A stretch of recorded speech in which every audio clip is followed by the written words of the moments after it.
Free your mind now. Be part of People's Pan-African Parliament, the Pan-African Pyramid Debate with your speaker, Andrew Irumba Katusha. A very good evening, ladies and gentlemen. Welcome aboard to yet another very interesting episode of the People's Pan-African Parliament, the Pan-African Pyramid, that sits here at Fairway Hotel every Friday from 5 to 8 p.m. And the broadcast of the same is telecast on NBS television every Saturday from 4 to 5 p.m. My name is Nkwanga Michael, sitting in for the founding chairman and the speaker of the Pan-African Pyramid, Mr. Andrew Irumba Katushabi. On our topical discussion tonight is the Democratic Republic of Congo ordering troops to leave as a vote of no confidence in the region bloc. As always, we are joined by a panel of well-crafted gentlemen to dissect and demystify on issues that are pertinent to Africa. Comrades, with the context of the regional security, a military force called the East African Standby Force was established under the auspices of the African Union. The East African Standby Force is made up of military personnel from 10 countries, including the 5 East African Community member states, as well as Comoros, Djibouti, Ethiopia, Seychelles, and Somalia. The East African Standby Force was formed in 2003 as a mechanism to enhance peace and security in the East African region. Its primary objectives included preventing and managing conflicts that was aimed at responding swiftly to emerging conflicts and provide early warning and preventive measures in East Africa. Also, it was designated with the role of peacekeeping. The force so much built to prepare and deploy peacekeeping missions within the region and other parts of Africa under the authorization of the African Union and United Nations. The other objective was humanitarian assistance. Now, comrades, if my memory serves me well, today is actually the last day of the East African Standby Force of Operation in the Democratic Republic of Congo. And President Tshisekedi has declined to renew their mandate in the country and he wants them to leave. Now, on our topical discussion tonight, where does the issue lie? Could we be dissecting more than what meets the eye? Hasn't the East African Standby Force done enough? Or there are still a number of issues that we need to lower our attention to? Free your mind now. Be part of People's Pan-African Parliament, the Pan-African Pyramid Debate with your speaker, Andrew Irumba Katusha. I think like the DRC is a really complex country, right? So we know it's the second largest country in Africa. We've been told that, but it started with being called the Free State of Congo. Do you guys know that? We know that the basics, right? Free State of Congo. In Free State of Congo, you are free. At the beginning of it, really, at the very early beginning, at the moment when they draw the borders, they call it Free State of Congo, Free State. What do you think is free in DRC today? Mainly the minerals that are exported outside of these gigantic mineral producers and that go to serve people from outside of the world. So in this presentation, I'm going to argue that the worm is inside the apple. Can I say that in English? Yeah, the worm is inside the apple since a long time. The worm is in the can. I think that's the correct English. Since a long time. When they established DRC, they know DRC is really rich. When they start to establish DRC, they know DRC has a lot to offer. So what do? They don't want to establish. They don't want to give it to the British. They don't want to give it to the French. The French call for it. The British try to get there. The German try to get there. The Portuguese, that have the colony of Angola and Mozambique, try to get there. Everyone wants Congo. But they ended up giving it to a king of Belgium. Do you know Belgium is one of the smallest countries in Europe? How did one of the smallest countries in Europe ended up with one of the biggest African countries? Because it didn't. That's the answer. The Congo was established as a free state for all. But all not meaning you or not meaning South African, all meaning every single European power could come and take whatever he wants. Congo was established as a free market. Here in Uganda, the French or the Germans, we couldn't come and trade at the time of British colonialism. At the time of Belgium colonialism in Congo, everyone can come and try to trade, try to make business, try to steal the minerals. And so we see that in Congo until today. What we see until today is that Congo has become this sort of supermarket where everyone just come and take whatever he wants. They take the minerals, right? And there's not a single generation of Congolese that have seen the best mineral of his time leaving his country. I keep reminding people that the Second World War, that a lot of you have learned in school with a really European perspective. I'm sure no one has been taught here about the history of Congo in the Second World War. I'm sure no one has told you that the end of the Second World War that happened in Hiroshima and Nagasaki is made because of Congolese minerals. It's made because of Congolese uranium. Uranium in Katanga uranium has been taken from Katanga to Einstein and his Manhattan Project in the US so they can make the bomb and finish the war against Japan. So it's really important that we understand that the very same mineral, if he was in the hand of the Germans at the time, the end of Second World War would have ended up with Germany winning the war. But he ended up with American winning the war because they managed to get the mineral of Congo. We need to keep repeating that because it's really important. I repeat, the Americans end up the war and win the Second World War because of Congo. Okay? It's really clear. We need to, as Pan-African, we need to be also some pride here. It's important to understand that. So at the time, Congo is already central. Beginning of 20th century, Congo is already central to sort out people's conflict outside of Congo, right? Today, what is Congo central for? You will not have a digital economy without Congolese mineral. Every one of us right now, in our phone, we have Congolese minerals. Every single one of us. Apple, Samsung, Huawei, they all use Congolese minerals. The new car of Mr. Elon Musk, the Tesla, we all watch those adverts. They show us the Tesla, right? What about that? The battery is made outside of Congolese mineral, taken out of Katanga. Rare minerals are in large number in DRC. So what is the situation? What do we see? What do we see when we see foreign troops in such a country? What do we see when we see foreign troops occupying such a country? DRC have been occupied by who? Zaire and DRC have been occupied in the last 200 years by the Belgium. Okay? That's been occupied then by Americans that killed Mr. Lumumba to replace it with Mr. Mobutu. So they get some freedom at that point. But then it's been occupied by Rwanda. Then it got occupied by Uganda. Yeah, beginning of the war, 1996, Ugandan troops entered DRC. Then it has been reoccupied by UN troops. That's how the conflict ended up. So it's been occupied by these UN missions until really recently, the MONUSCO. That's the most expensive mission that the UN have ever made. So basically what I'm trying to say is that whenever you look at the history of Congo, you look at foreign troops, whatever beginning of colonial time or today. And whatever you look at the history of Congo, you look at minerals, critical minerals for the development of the world, to leave that country, to go and serve someone else's power. Today, the mineral of Congo mainly serve the development of China and Chinese digital economy, and also, of course, the global north with Americans. So why is it that history is repeating itself, and how does that relate to our topic of the day? Today, what we have seen is a small sequence, right? East African troops are leaving.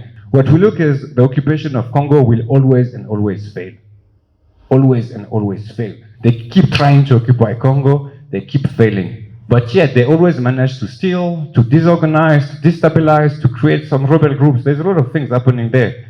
But the history repeats itself. So the MONUSCO, the UN troops, right, coming out of the UN, got in DRC for the longest time. I don't even remember when they entered, but somewhere in the 2000s. They entered DRC for so long that became the most expensive peacekeeping mission in history. Never ever the world has spent more money in trying to keep peace somewhere. Never ever. Have we seen peace? We have seen no peace. So millions and billions of dollars have been dropped to make sure DRC is stable and DRC was not stable. Billions of dollars have been dropped to make sure the East is in peace, the East is not in peace. So the Congolese said no more. They said no more. No more MONUSCO, no more UN. We kick them out. But yet, what happened? You still have rebel groups, you still have the people that were there. So they had to find a new ally. They had to find a new partner. So DRC turned to like East African community. They asked the East African guys, can you help us to secure the East? Because we don't want international troops, but our African brother can be here. Troops enter. Troops enter. Troops enter. Uganda, right? Kenya, of course, we have said. South Sudan, Burundi. Everyone, but not one country. Only one country didn't join the force. DRC was clear about that from signing the treaty. DRC signed the Treaty of the East African Community so the forces can enter DRC. The East African Community members think, oh, this is good business. DRC think they are going to protect us. From who? Do you know who is in east of Congo making all that drama right now? Rwanda. Rwanda and Mr. President, His Excellence Kagame. So how can Congo restore its sovereignty? That is the main question. And Congolese right now think that the only way to resolve their sovereignty is to call for the SADC. So the East African community is about to get replaced by the South African Development Community, Southern African Development Community, that is going to be South Africa, Zimbabwe, Mozambique, and those countries. So the problem of the East of Congo is not sorted because the army leave. Another army, other militaries would come in. So what does it mean for the East African community? What it means for the East African community is that we, as an institution group, they didn't manage to bring peace. They didn't manage to bring peace. There were conflict in South Sudan, there's conflict in Somalia, where the peace was more successful. In the east of Congo, they were not. Maybe to intervene a little. We have always had the United Nations as a background player in missions like MONUSCO. Yes. At the expense of the African Union, that is supposed to be a frontline player, and even the East African community in totality. Now, at such a time, shall we think that DR Congo is getting rid of the United Nations as a background player, but disguising in the event that it cannot renew the contract of East African community troops? So the troop of the MONUSCO left before the East African troops came in. So one step after the other. And now we have the Southern African troops coming in. So the real question is, how can Congo build its own army? I don't know if people know, but Congo used to have one of the strongest army on the continent. During the First World War, the Congolese army was gigantic. They were able to defeat a lot of other armies in Tanzania and Kenya. It was called Force Publique. It was stronger. Congo was able to protect its borders. It's now that we have a problem. But the borders of Congo are gigantic. They're wild. They're big. It's easy to smuggle things from in and out. You can smuggle diamond out of Congo really easily. You smuggle gold out of Congo really easily. But the question is, who are the criminals behind it? Who is getting the money at the end? Congo is taken as a supermarket, but things are for free. You go in, you take what you want. But it creates always like a cycle of violence. Maybe lastly, as you wind up, do you then think that DR Congo is now taking a strategic move, one, to build its army, because one of the allegations that President Tshisekedi is actually putting out is the question of performance. He says East African troops have been in Congo for quite long enough. Now, when you compare what has been transpiring in Congo and what continues to transpire today, even in the presence of these troops, the difference is very negligible. Do you now think that it is a silent cast of a vote of no confidence in the East African community as a whole? It is definitely a vote of no confidence, but I don't think it's a vote of no confidence against the army that are involved. I think the army are competent. We've seen them in other places. In Somalia, as we said, in South Sudan, we know that the Ugandan army is competent. It has been sorting out peacekeeping missions in different places. So the army are competent, but the information is the key. I believe personally that Kagame has a lot of spy inside the East African community. Kagame knows a lot of what's happening in the Kenyans and the Burundi army. Here we are part of the East African community in Uganda, right? And we are not just part, we are one of the pillars, right? So Uganda's presence in the east of Congo is not only inside the East African community. There's direct agreement between Ugandan government and DRC government that will stay in place in the next weeks, right? So as a pillar of the East African community, it is important that there is some sort of investigation that I made to ask the people, why did it not work? We want that answer. Why did that mission not work? A lot of money have been spent. Men have died. There is still like troops that will be in the east of Congo from another part of the continent. Why has this failed? Why has the mission failed? The only thing I think we can ask for both Congo and Uganda and the East Africans is transparency. We can call for transparency. If we have transparency on what's happening on the ground, we will have a better understanding on how to keep the sovereignty of the DRC. Thank you very much. Free your mind now. Be part of People's Pan-African Parliament, the Pan-African Pyramid Debate with your speaker, Andrew Irumba Katusa. Mr. Speaker, the expansion of East African standby force by DRC government, is this a vote of no confidence for East African bloc? I think to me it's not a vote of confidence, but it's a serious confusion and weakness of DRC. Mr. Speaker, when you are having a problem in your home and you are having a serious domestic violence where your children have been killed as a result of that,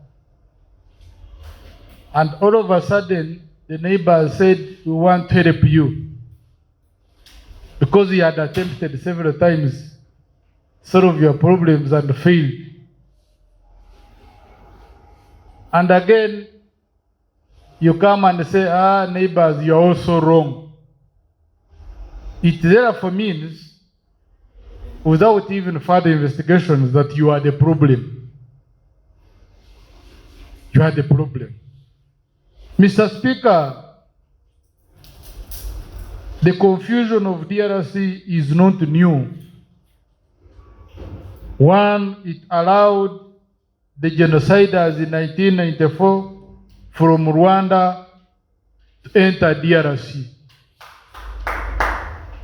and comfortably reintegrated in their communities, genocide suspects. Two, it allowed ADF to use its territory, a rebel group, fight the neighboring country, Uganda. Three,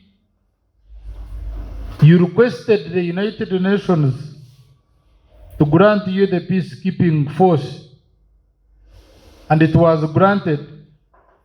Later on, they raped your children with impunity. Four, you allowed all kinds of criminals, rebel groups, militias, to be in your territory. Five, you requested the regional peace standby peace forces to join you. You requested. You again requested to join the East African community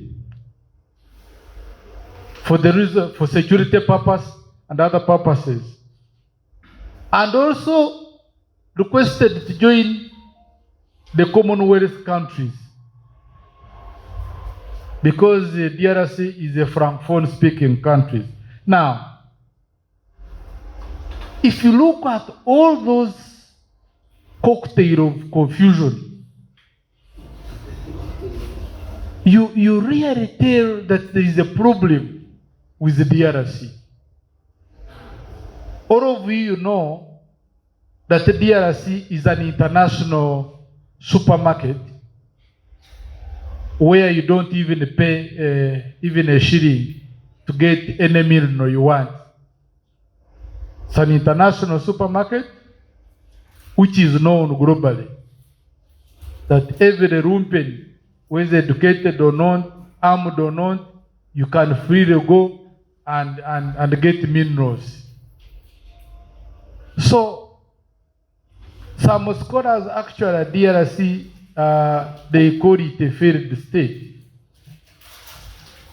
For a long time, I remember during the time of Mobutu, there were some territories where the government had no control of it. As we speak right now, Mr. Speaker, there are some provinces in DRC that don't use DRC currencies. There are some people in DRC, as we speak right now, who even don't know their president.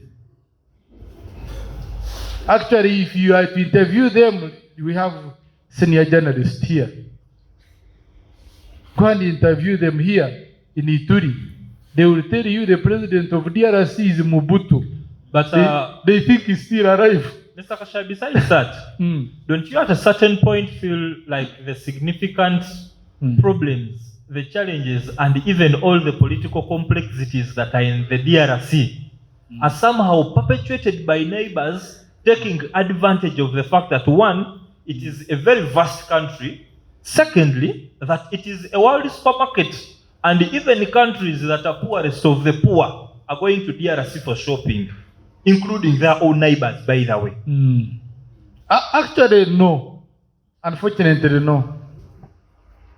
You remember some time back, most of these problems DRC is inheriting, and in Uganda, by the way, they are colonial distortions.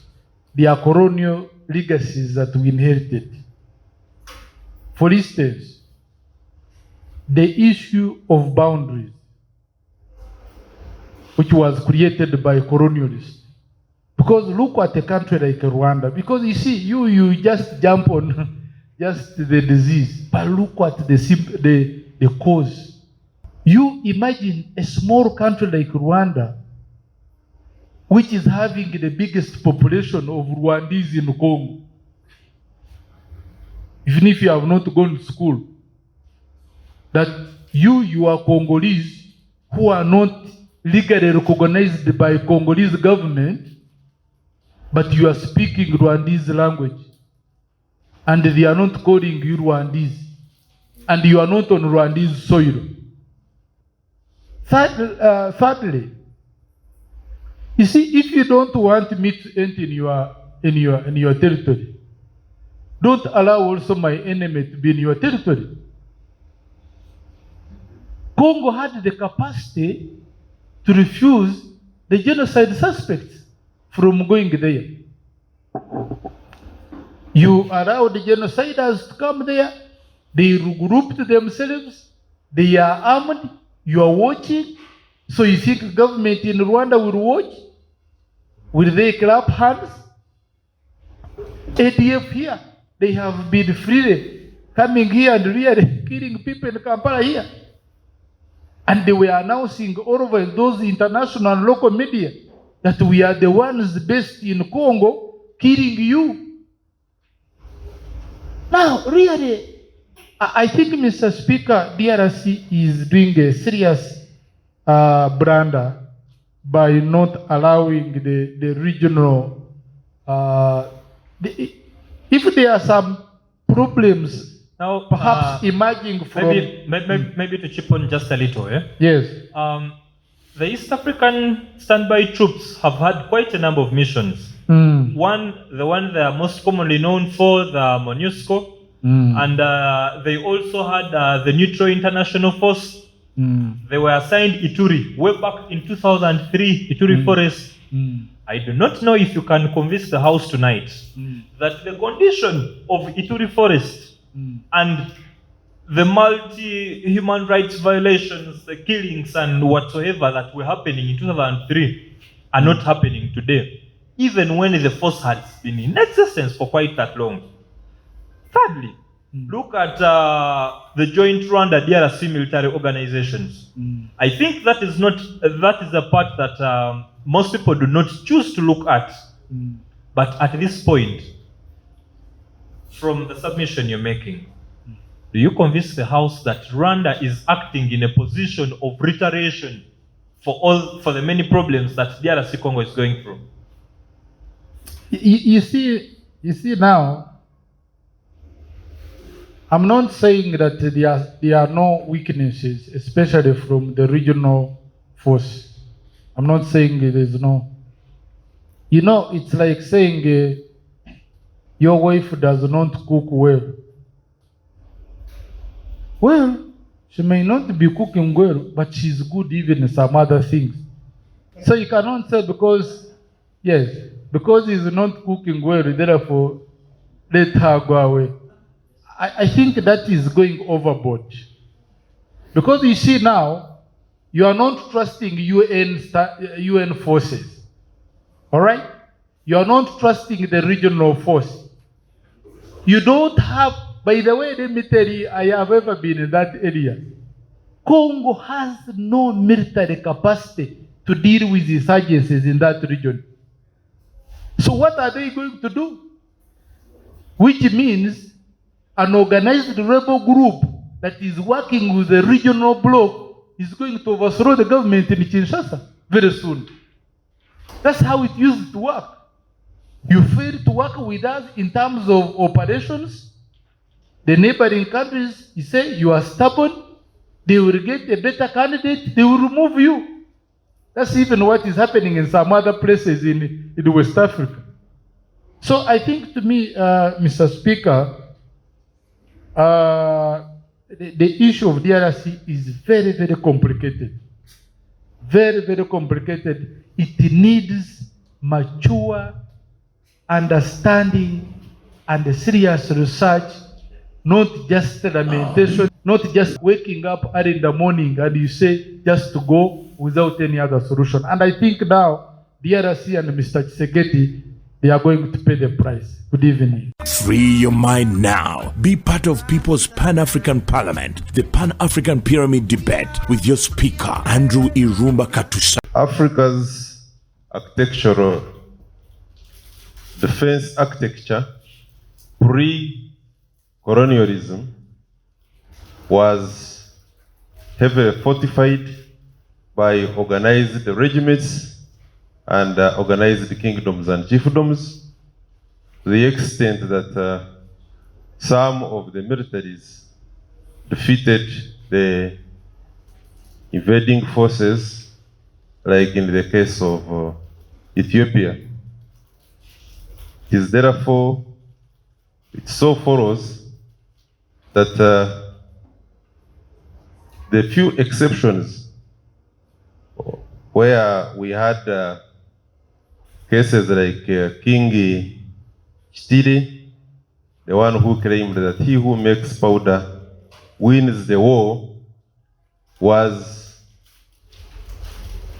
a force that helped the colonialists to establish themselves on the African continent. Imperialism has been at the fore. The interests of imperialism, where capitalism is at the peak, have not saved Congo. Given the rich mineral resources that she possesses, she has been a play of so many actors.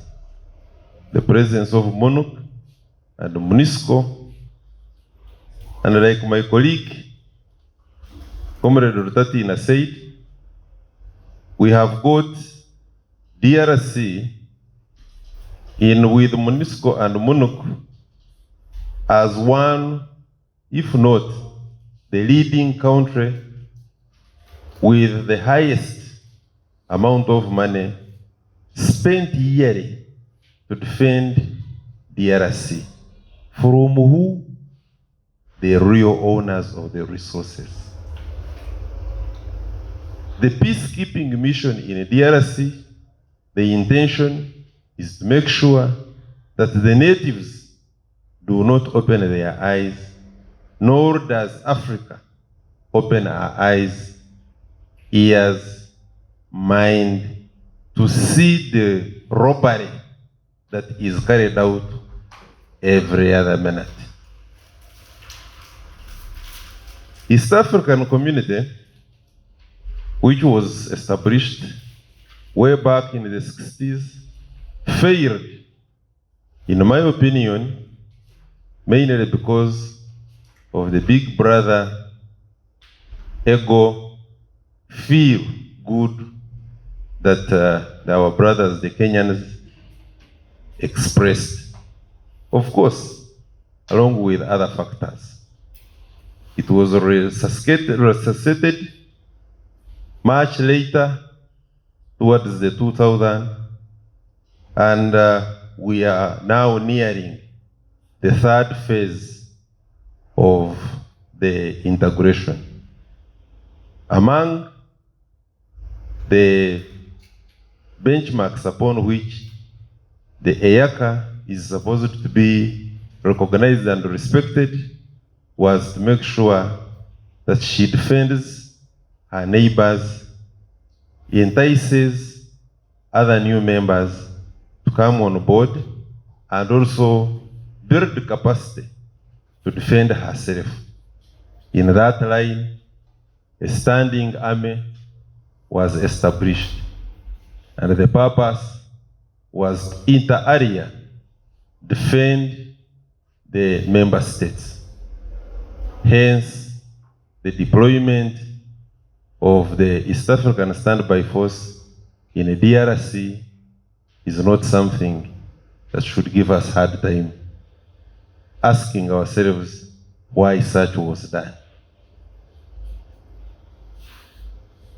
The problem, in my view, of Congo is the fact that imperialism does not want to give way to the entry of Pan-Africanism. That Africa finally is waking up, regional groupings are coming up, realizing the mistakes of Africa all along is the thing now. Trying to solve them is what it does best. At least it is trying. The failures you see here and there is mainly because it is work in progress. I also want to take this opportunity to inform us that the standby force in a DRC, the mandate of the standby force in DRC is over, and it is probably was expected that immediately or just before DRC was automatically going to renew. That they have not done that is a very big problem that now brings us to debate the same.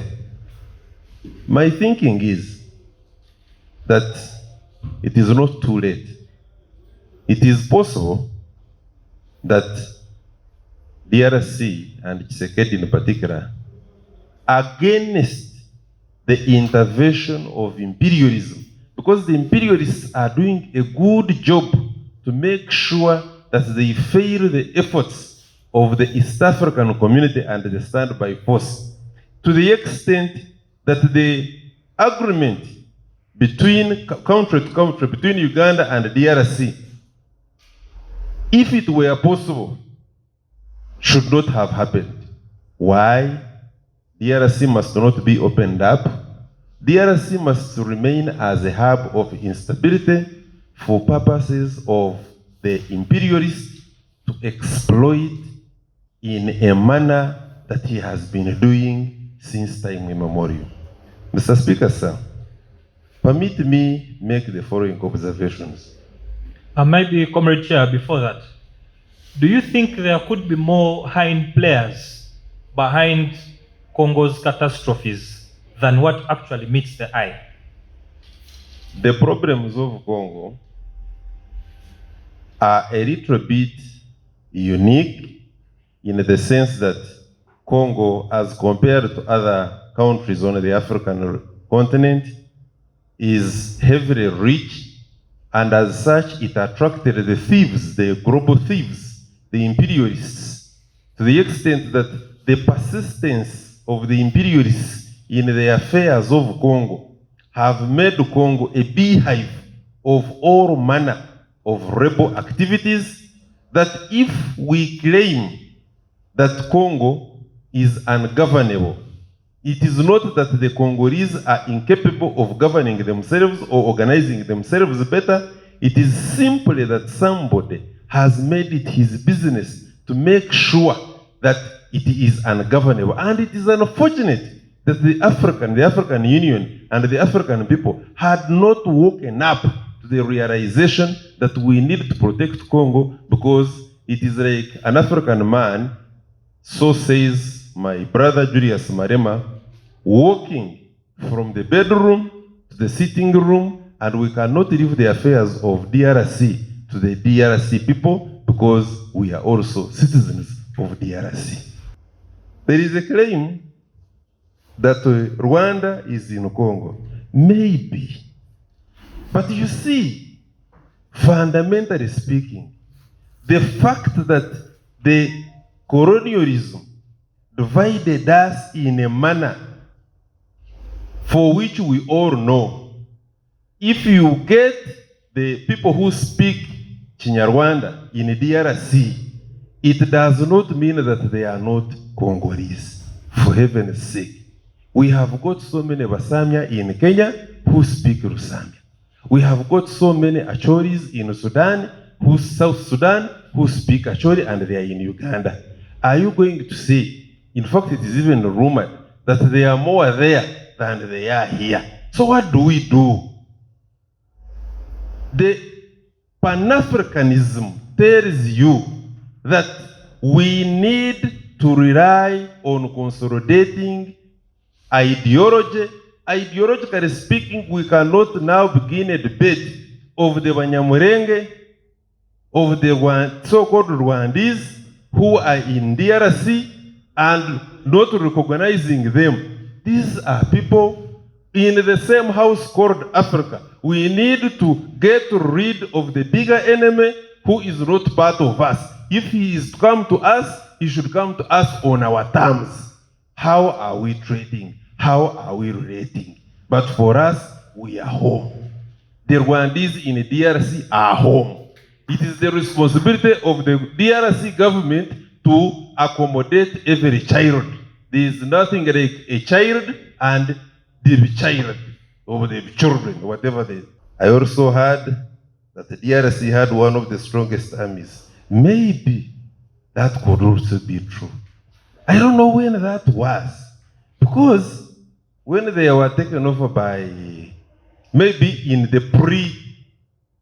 pre-colonialism, maybe, because we had got a litany of the armies on the African continent, which were very strong, pre-colonialism.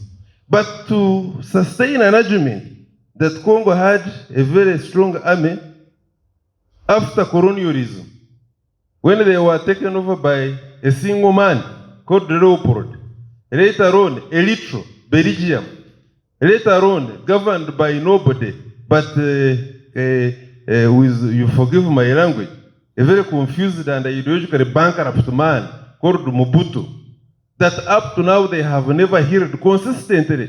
The person who should have taken them the right direction, Patrice Lumumba, was assassinated. I don't know where that army was operating from.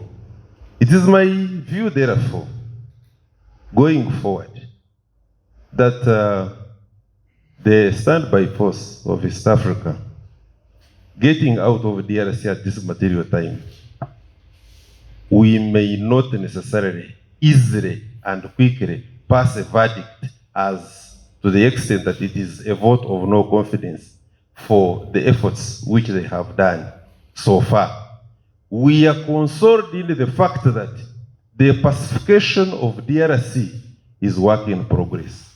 The formation and consolidation of the efforts of EAC, including the standing army, is equally work in progress. I thank you so much.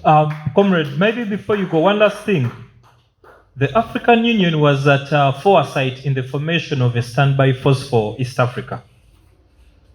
Right now, when there are lots of mixed reviews and everybody has the claim of a state of ungovernability that is being established in the Democratic Republic of Congo, don't you, in your opinion, feel the African Union, just like the other regional blocs, are becoming toothless dogs?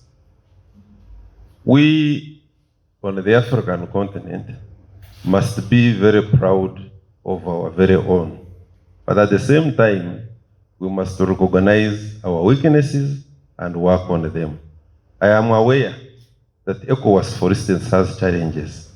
I am equally aware that EAC has challenges. But what consoles me and what should comfort everybody here professing Pan-Africanism is that we are not seated. The moment a sick man identifies that he is actually sick is the starting point of a healing process. Free your mind now. Be part of People's Pan-African Parliament, the Pan-African Pyramid Debate with your speaker, Andrew Irumba Katusa. Whenever you see like a quarrel in a family and the neighbors around, every time they're interested to come and organize the family, but the quarrel in a family is not ending, then there must be a cause for the quarrel from the neighbors. And therefore, I don't blame, DRC to order for the withdrawal of the East African troop. Because since then they have joined to end the confusion that is in DRC. Has it ended? It's long. And therefore, I don't see any blame to DRC. Next, DRC has its own army, which is working. I do think that it can also be a political issue that the army in DRC also want to show its potential since the armies from outside has failed to do its work. Thank you very much. Free your mind now. Be part of People's Pan-African Parliament, the Pan-African Pyramid Debate with your speaker, Andrew Irumba Katusa. Congo has problems. And I will not even talk about Belgium. I will not talk about Lumumba. I will not even talk about the presidents. But I'm going to start from the 25th of November 2022, when we see the East African Standby Force being deployed in Congo, especially in the eastern part of Congo and then the North Kivu region. Congo is organizing presidential elections from 20th of this month up to 27th. That's roughly 1 week. But in the two areas of North Kivu where the terrorists are, elections are not going to happen. Congo now has refused to renew the mandate of the East African Standby Force, and now President Felix Tshisekedi is hoping that SADC forces are going to be deployed in Congo. Though we have, according to press sources, no one in authority from SADC has confirmed that the information is true. But according to the private spokesperson of Felix Tshisekedi, he said that the deployment starts on 10th of this month.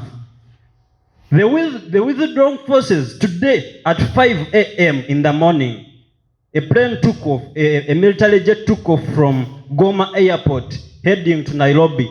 And those were Ugandan soldiers from South Sudan, from Burundi, and other countries. What what's the secret behind? It is mystical that we see from the inception of the deployment on 25th of November 2022, DR Congo says it is the East African standby force, but we don't want Rwandan forces within the joint. Why? It leaves a lot of questions to be answered. Questions are many, answers are few. We have seen the UN in Congo for more than 20 years. What has it been doing? That's a question that we need to answer. What lies ahead of Congo after the withdrawal of East African forces? I think we need to be more philosophical when asking, is it a vote of no confidence?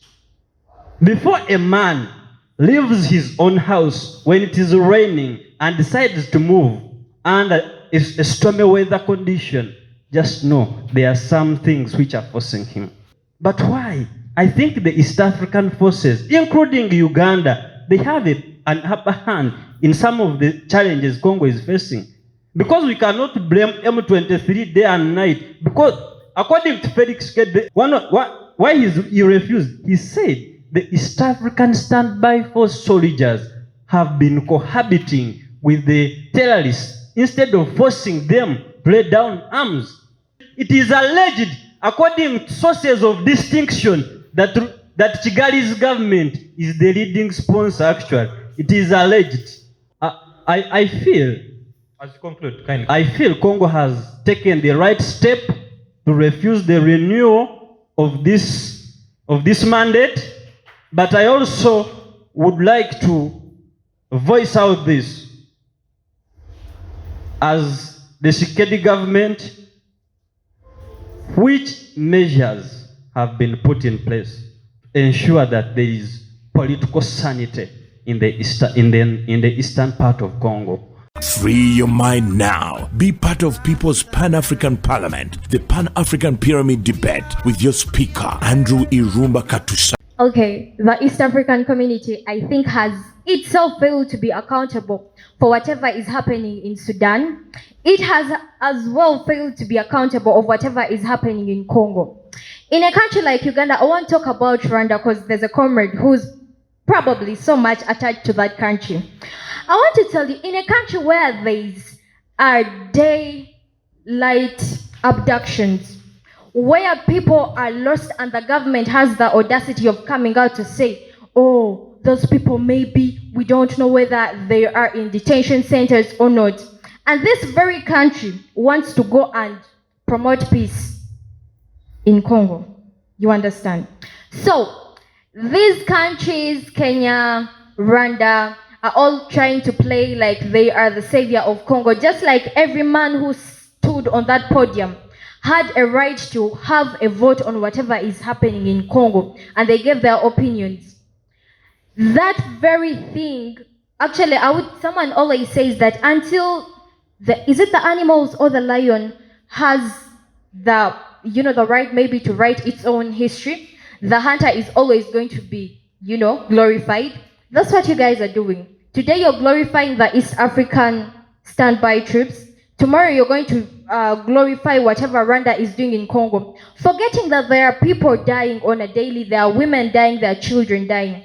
So what I want to say, just like Comrade Lisafri said, that we need more transparency than anything, regardless of whether it's the UN or the East African standby forces. Whoever can come to the rescue of Congo is needed right now. Right now is not the point for us to start saying that we are fighting imperialism. When Uganda, when the neighbors have failed to do anything for all the years that they have been in Congo. You understand? So anyone who can come to the rescue of Congo, as long as they can be accountable and transparent, they are needed. Free your mind now. Be part of People's Pan-African Parliament, the Pan-African Pyramid Debate with your speaker, Andrew Irumba Katusa. I'm starting with a saying that give man a fish, he will eat for a day. And teach man how to fish, he will eat for life. The EAC standby force has been in Congo for quite long, and as well the UN. But here the issue is, they have not done anything to teach the Congolese how to protect themselves.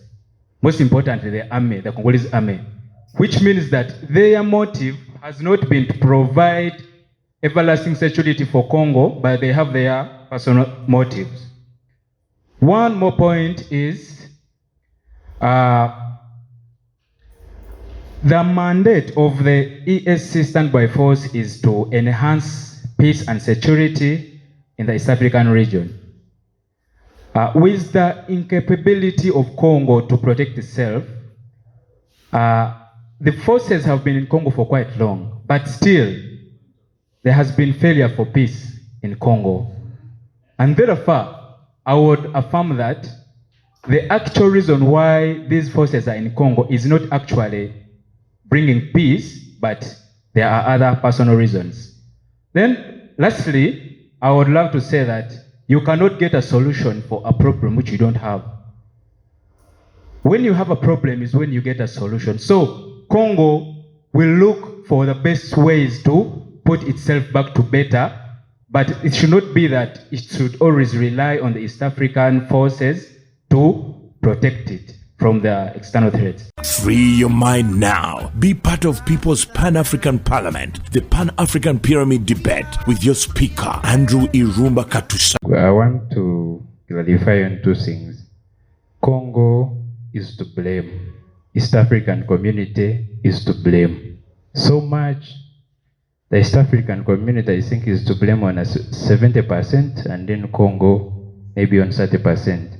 On Congo, every year as African or East African country, we have relatives in the neighboring countries, just because we are not the founders of these boundaries. From the first step, the M23 group, they are Rwandese. They are people from Rwanda. But it's not our forefathers that made boundaries and say, this is Rwanda, this is Congo. If people in Kisoro, if the government of Uganda today says people of Kisoro should go back, then it means if those people in Kisoro make a rebel group, it is the problem of the government for failing to accommodate these people who are fellow Africans on grounds of ethnics or ethnic groups. So from the first step, the leadership itself failing to first of all, having a lot of enemies is because you're not smart as a person. That is one. Now two, just Uganda's army has been in Congo for just 2 years. But the progress of Ashuja, where the Ugandan army is fighting the rebel or the ADF, is running at the highest speeds, and the people who went some time, I don't know, who have failed to put peace in Congo. But now, my urge is one. What does the community say about the member states who may be... I wanted to answer this. The issue is DRC, it was a vote of no confidence. DRC has lost confidence, has lost hopes, has lost trust in the integration's force. It has failed because, for sure, from the layman's language, the force from East Africa has failed. But what should we do? We as people, with the exception of the East African integration, ever since Congo had all these catastrophes, has it been our concern as Africans? Exception of an integration, we as just Africans, has it been our concern that people from Congo are suffering? Obviously it's not. So the way we focus on Manchester and Arsenal, the way we focus so much on people who maybe we focus on personal opinions of public figures, if we can divert that to our brothers who are suffering in the real meaning of the word, then I can tell you suffering will be history in this country. Free your mind now. Be part of People's Pan-African Parliament, the Pan-African Pyramid Debate with your speaker, Andrew Irumba Katusa. If you look at the Congo, the reason as to why Congo has withdrawn from the East African Army, Congo itself, first of all, gave the East African opportunity to come and intervene in their what? In their matters. But before this, actually, the current president, Felix, maybe had a thought of saying that every country for its own and God is for all. That was Giuseppe Mazzini, that guy of Italy. So that thing came into his mind, and he was like, I've given these guys all opportunities to come and intervene into my what? Into my political affairs. But what happened? You find even the countries themselves, they are not united as East African community. Rwanda is saying, I'm in a contention with Congo. Uganda themselves, they are saying, we are sending troops in Congo. You find they are not even agreeing. Every country is just sending troops to go and represent what? Their army there, that they are intervening. Yet that is not their common what? Goal. Their common goal is to go and loot. So my submission is, His Excellency Felix, after getting or realizing that these guys are inefficient, what he did, he had to resort to other what? Help. He saw East Africa as being inefficient. It's not working out. What he did, he went to the South African Development Community, and at least he has started at least to call them to come and intervene towards his political affairs. So I'm very happy, and I'm truly happy. There's no, at least, as one of our comrades says, Elisha, that at least let us have transparency. These troops that go there, what they do, what they show on the table. Let us have that transparency. Free your mind now. Be part of People's Pan-African Parliament, the Pan-African Pyramid Debate with your speaker, Andrew Irumba Katusa. Mr. Speaker, I would like to tackle this topic with a lot of care, because we have to bear in mind that any mistakes made, they might cost us here. So what I would like to say is that the problem of Congo is simply and squarely that of bad leadership. Because I wonder where Mr. Tshisekedi gets the confidence to say the East African community that he has just joined today, these days, not long time ago, to say that you people, you withdraw from here. We need another force. We are seeing you're doing nothing. And yet you've been harboring the UN. The UN that is harboring is having interests that do not lie within what your people are doing. The people that have caused you harm in the past. You're saying the East African community that has just come, even pleaded of recent to join the East African community. So for sure, if you're to look at Congo in the perspective of an African setting, you see, Congo lacks a lot in leadership. If the president of Congo, Mr. Tshisekedi, does not come to Museveni to get lectures on how he can build a strong army for a generation, for sure, I doubt the progress of Congo. I doubt the progress of Congo. Free your mind now. Be part of People's Pan-African Parliament, the Pan-African Pyramid Debate with your speaker, Andrew Irumba Katusa. Problems in Congo are in a class of what is called multidimensional hegemonic stability crisis. Multidimensional hegemonic stability crisis. You have many hegemonies trying to assert influence. It's not only Rwanda and Uganda. Angola is there, Zimbabwe is there, Zambia is there. So why is it only Rwanda? Then, Mr. Lissapel, let him conclude. Then maybe, what is the solution? What is the solution? In the next Not 1 minute. who is the problem. The solution lies between peace and justice. Do we want peace in Congo, or we want justice and seek revenge? Free your mind now. Be part of People's Pan-African Parliament, the Pan-African Pyramid Debate with your speaker, Andrew Irumba Katusa. What does Uganda have to do with all of this? That's a key question that have come out. We speak of our Ugandan army being in DRC to help them to establish peace and justice, but we forget, and here at the Pan-African Pyramid, we do not forget the refugee. We do not forget there is 1.5 million refugee in this country as we speak. and 33% of them, 500,000, are from Congo. Why? So the peace have a cost for us here. If us as Pan-African, we go and visit refugee camp here in Uganda, we meet with South Sudanese, we meet with Congolese. And they are here.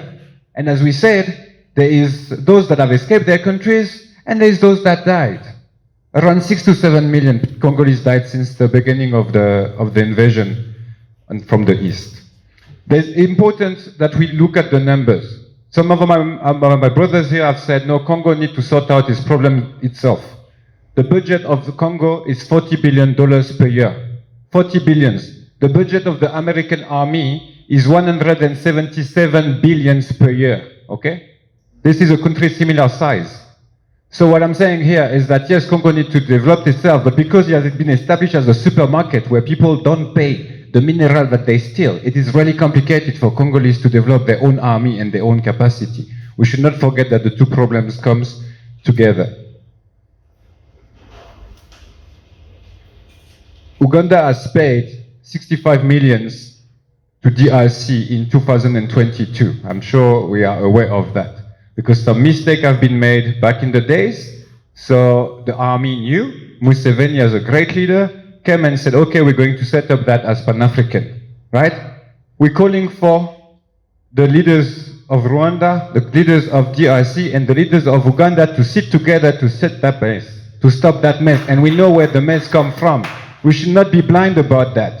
Pan-African need to know. Yes, of course, we don't want the FDLR there, but we don't want the ADF neither. There's Ugandan's rebel there, right? Does that mean that Ugandan's army is coming there and trying to rule the place? No. No, that is called sovereignty. And us as Pan-African, we want sovereignty. And the Congolese need that sovereignty. And us in the East, we need to make sure that when the army goes to east of Congo, they don't do too much drama, too much problems. So we want an audit. We want transparency. But who don't want transparency? As you said earlier, we see the war not ending, because there's intelligence leak. The Rwandan rebels on the floor, which are really like Rwandan army, exactly like when Russia invaded Ukraine. They didn't send the army. They sent mercenary people that were like the army people, army men without the uniform, right? They're doing the same thing. When was Rwanda under the attack of the FDLR? That's not happening. It's just in the mind. So no, there's no aggression. Congo is not aggressing Rwanda, and Rwanda is not here to sort out himself. That was true in 1998. That was true in 2000. But that's not true since. And it's important that we recognize the sovereignty of Congo. Thank you so much. Free your mind now. Be part of People's Pan-African Parliament, the Pan-African Pyramid Debate with your speaker, Andrew Irumba Katusa. It has been Kwanga Michael sitting in for the speaker, and founding chairman of the Pan-African Pyramid, Mr. Andrew Irumba Katushabi. From me and the team, see you till next time. Join us this Christmas as we bring smiles to Chaka 2 refugees. Pan-African Pyramid is collecting relief items like clothes, foodstuff, Medicare, scholastic materials, sports equipment, and many others to be delivered to Chaka 2 Refugee Settlement Camp on the 19th December 2023. You too can join this noble cause now through donations and partnerships. For pickups, call us on 0783 611 516 and 0702 58 4274. Our chief guest is the United Nations Peace Mission Ambassador Paul Frying from Bulgaria. Powered by NBS Television, Fairway Hotel, Glow Foundation, Satellite Hotel Chisasi, The Spy Uganda, Detective UG. Africa, don't agonize, organize.